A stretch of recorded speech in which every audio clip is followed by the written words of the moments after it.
Because of the traffic, it should have taken me 3.5 hours back home from Hearst Castle, and in reality, it took me about 5 hours. My optimism was starting to diminish, and I really needed to maximize the fuel economy savings at that point. I didn't switch to eco mode. In fact, I think I increased my speed to about 75 miles an hour. Let's talk gas mileage. This is probably one of the most important things that people think of when they buy a car. So how exactly accurate are those estimates when you're looking into it? So what I wanted to figure out was exactly that. 427 miles. That's the maximum estimated total range by fueleconomy.gov for a 2016 BMW 328i. Now, why did I choose this car? It's simple. I own it. Well, technically my girlfriend owns it, but I did own one before she did. It was just totaled. But again, luckily she has the exact same car. I know this car, and I will say it gets really good gas mileage. So a little bit about it. It's a 4-cylinder, 2-liter, twin-scroll turbo engine. Can't say that really fast. And the total engine output is around 240 horsepower.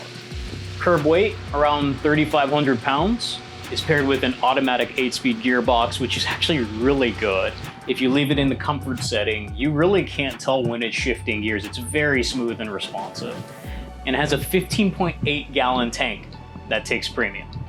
So according to fueleconomy.gov, it's rated at 23 miles a gallon in the city, 35 on the highway, or 27 combined. The 27 times 15.8 gets you the 427 miles a gallon range.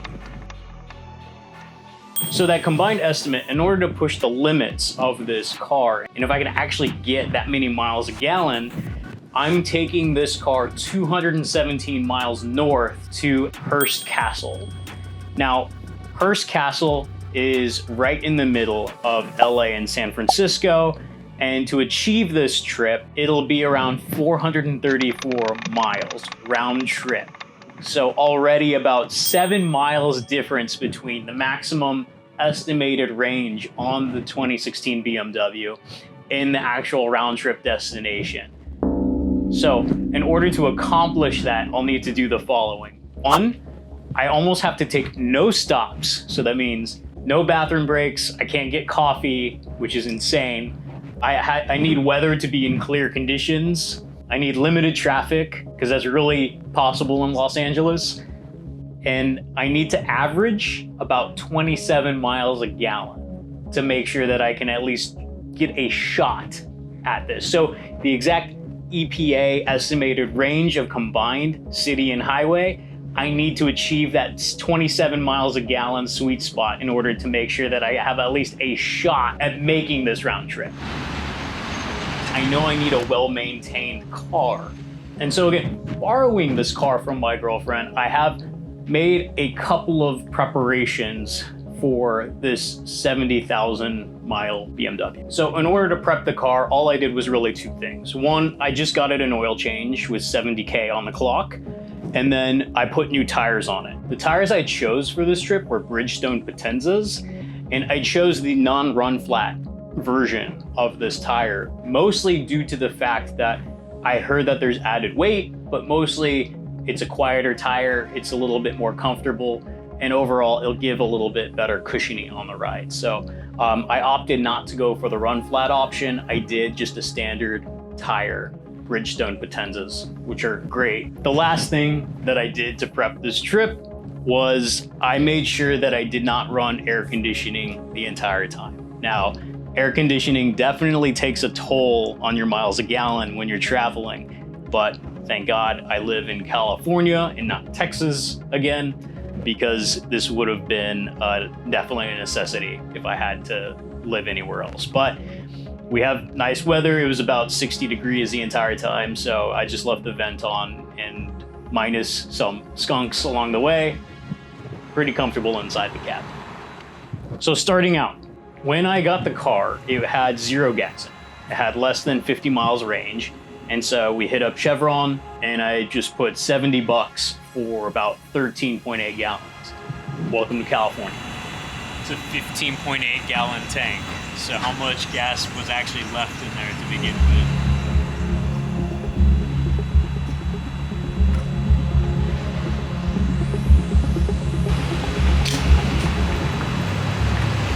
So you had like 2 gallons of gas left for like 30 miles. Let's try to top it off.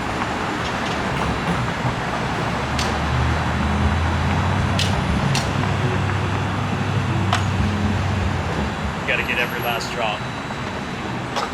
Okay, right, so we just filled up. Let's see exactly what range we're gonna get out of this.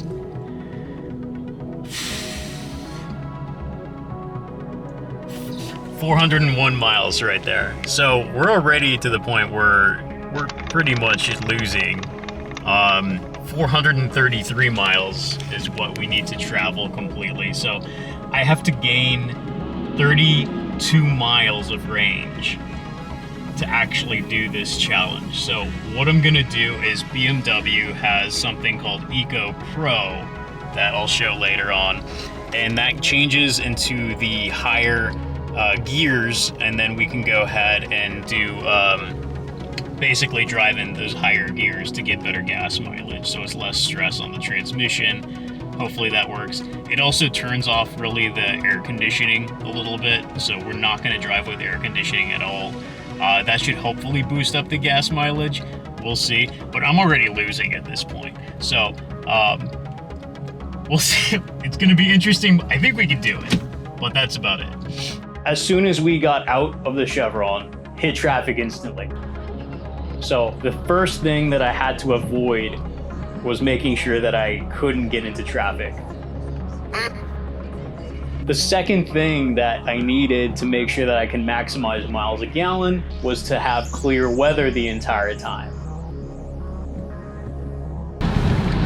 I've only gained 0.1 mile of range, and we're only in the first mile, and it's been bumper to bumper traffic on the one day it rains in Los Angeles. So this is already insane and crazy.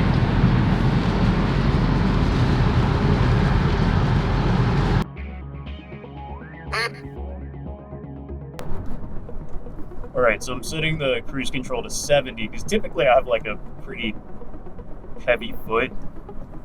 Already gained half a mile of range more. Hopefully that stays through. It is raining. I can't control that. So, you know, be within my power. The only thing I can really do is just focus on just heavy set driving and making sure that I could have a very smooth inline as much as I can drive, and that's as good as we can. Best part about this so far is most of it is downhill. I am worried about going uphill eventually, but downhill, I know at least I'll be good. I'm saving a lot of miles a gallon, doing really well. I think in general, I like this car a lot. In fact, I owned this car. This is actually my girlfriend's car, but I owned this car beforehand before it was totaled in a flood in Houston, Texas. And I could say that this is actually a very economical car. So I did around 35 miles a gallon once in Texas, driving back and forth from San Antonio and Houston. And that was on one tank of gas. It's about the same range that we're doing now. The only thing is California has a bunch of hills. So that's the X factor here. What we need to do to accomplish this goal here, 433 miles round trip, is to make sure that I can get at least a minimum of 27 miles a gallon average. So we'll see what happens, but again, it's doable, but with the range of but with the hills, the weather, we're kind of up against luck right now. Really hoping we can make it, but in general, we're kind of up against the lot right now. We're already sort of losing. So we have a chance, but it's going to be very, very tight. I just hope we don't end up on the side of the road. Now, what we're running on this thing, it just had a fresh oil change, 70,000 miles on the clock. And then we just put new tires on this. So I'm running Bridgestone Potenzas non-run flats on them, making sure that we could at least have some cushion. Maybe it'll give us a better ride quality, but also maybe get the gas mileage a little bit better too. I don't know. I'm taking a chance on that one. But we have some good brand new rubber, we have fresh oil, and that's what we're doing to make sure that we can accomplish this. So hopefully, again, that's on our side. Car's well maintained. It's just, you know, we'll see what we can do, and we'll check back in every now and then for sure. Now, the saving grace is for making sure that I can complete this trip and achieve that 27 miles a gallon. From Los Angeles to the middle of California, it was mostly downhill. There are a couple of inclines in different areas where it's near the coast and you do travel uphill a little bit, but for the most part, it's relatively flat.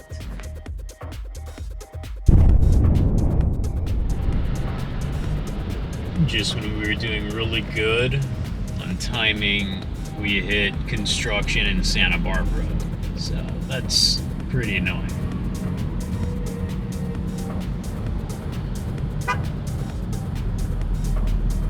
To get the range, I think I have to switch it back in comfort mode, so let's see where we are. 410. Okay, that's not bad, considering that we drove about 76 miles, so we're doing actually really good right now. So if we're at 410, we did 76 miles out of that 433 round trip. What, we need about 350 miles of range to make it for the entire trip. As long as we don't running into this stuff, we could make it. So there is some optimism right there. I don't know, it just depends on Southern California traffic.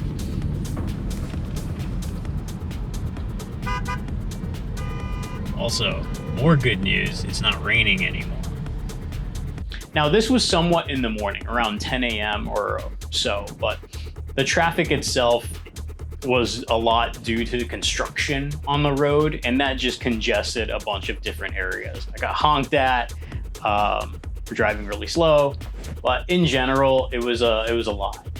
To maximize my fuel economy, I'm trying not to line up like directly behind these cars, so I can at least just coast. Because the one thing I don't want to do is keep accelerating and braking, so I'm really just trying to lag behind and then just coast, and that helps in the long run, but I don't know, we'll see what happens here. The guy behind me already honked at me because I was lagging behind. And about 2 hours into the trip, the one thing that I was telling you I wouldn't do, I stopped for a bathroom break. So it wasn't too bad. I picked up a lotto ticket, which I lost anyway, so I guess at the end of the day it wasn't worth it.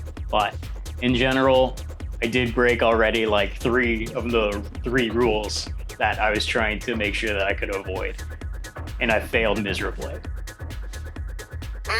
The trip itself, fantastic. It's some of the best views you'll get out of the state. You're along the historic 101 PCH route in California, and you get those iconic ocean shoreline views. It's absolutely astounding, and it's something that is worth just driving out there to do. It's great scenery, things that you'll be able to appreciate while driving.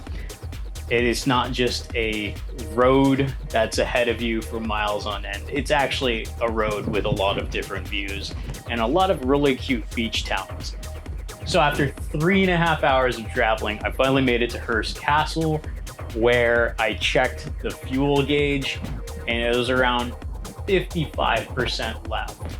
So around 260 miles of range, total range left to go, and about 217 miles again towards my house. So I was feeling a little optimistic, but really needed to stretch my legs after 3.5 hours of driving, and I could not ask for a better destination.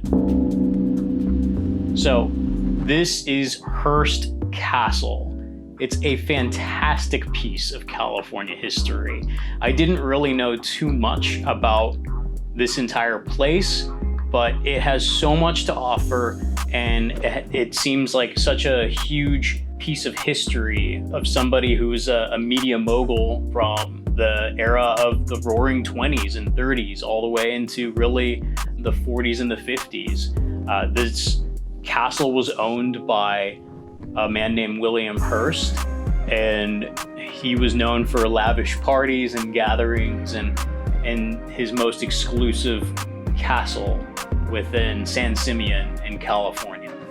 Now, he was a huge art collector, and a lot of his architectural marvels actually inspired a lot of other areas of different significances. So the pool, for example, was one of the inspirations for the pool at Caesar's Palace in Vegas. And a lot of these architectural gems are just pieces of different histories that have been really something that inspired William Hearst to bring into California and integrate into his mansion. It was a great trip, great family-friendly tour. It's about an hour long. $35 for an adult. I'm not sure about the children, but it was highly worth it. And it was an incredible piece to kind of tour around and breathe it all in. Highly recommended. And it's a great open public space for awesome photo opportunities and another piece of history of California. So after the tour, we had one thing left to do, and that's just to go back home. So getting back into the car, I noticed we had really a 50-mile difference between the total range of the vehicle and sort of our destination home. So again, around 260 miles of range left on the tank and about 217 miles or so left to go home. Now, this was cutting it really close, but I was feeling pretty optimistic about the entire trip. But I know that we had to go uphill. So we just left Hearst Castle, and beautiful tour. But we're 216 miles from our house in Los Angeles and 262 mile range. So I'm not going to change to eco mode anymore. I'm going to do comfort mode. And I think without the air conditioning running and just comfort mode itself, which is just the standard setting, we should be able to make it. So if that's the case, we will successfully do a 433 mile round trip on one tank of gas, beating the EPA's estimate of 427 miles a gallon. The traffic got so bad on the 101 that our GPS actually recommended us to take the 154 instead of staying on the 101. And this saves actually 11 miles, but it's uphill. The 154 led us through Los Olivos, another little small town in California that's known for wineries and different outdoor adventures. But again, this 11 miles was completely uphill, and since it was nightfall, a lot of traffic was starting to form with day trippers on the road headed back home as well.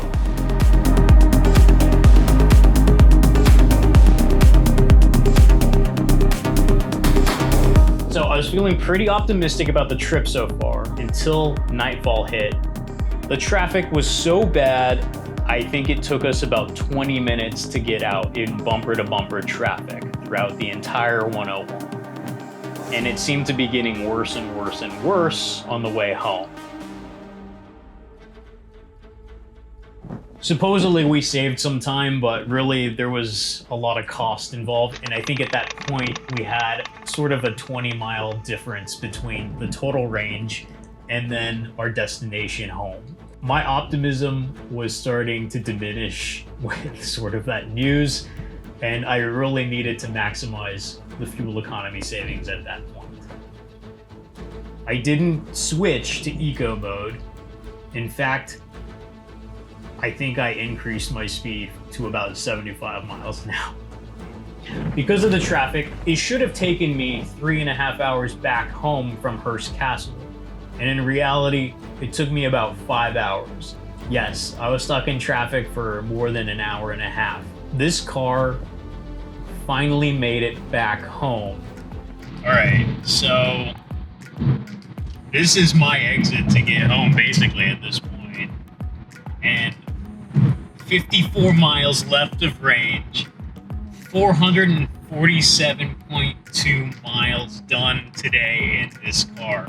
That means we can almost do about 500 miles on this one tank of gas.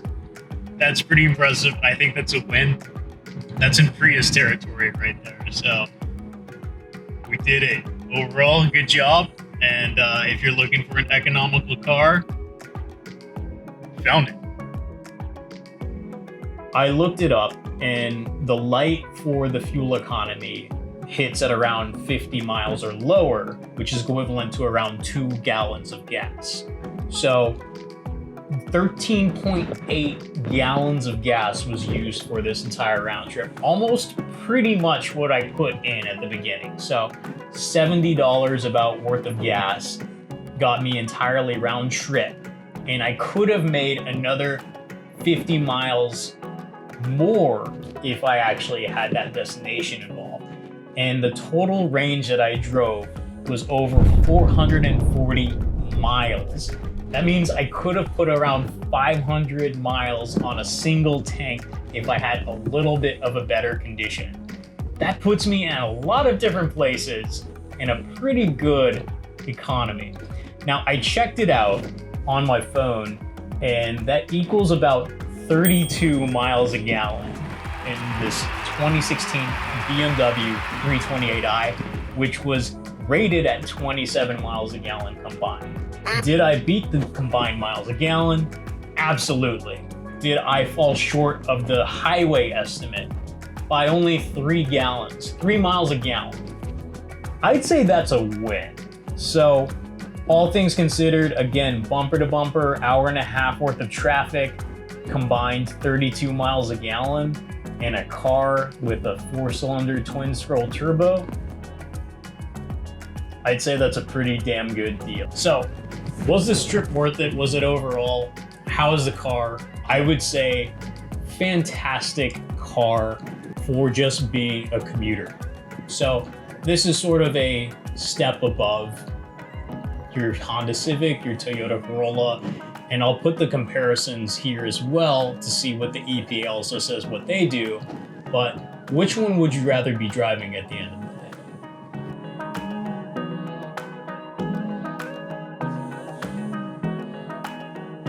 Great car overall, and I would say this was an awesome way to test it out.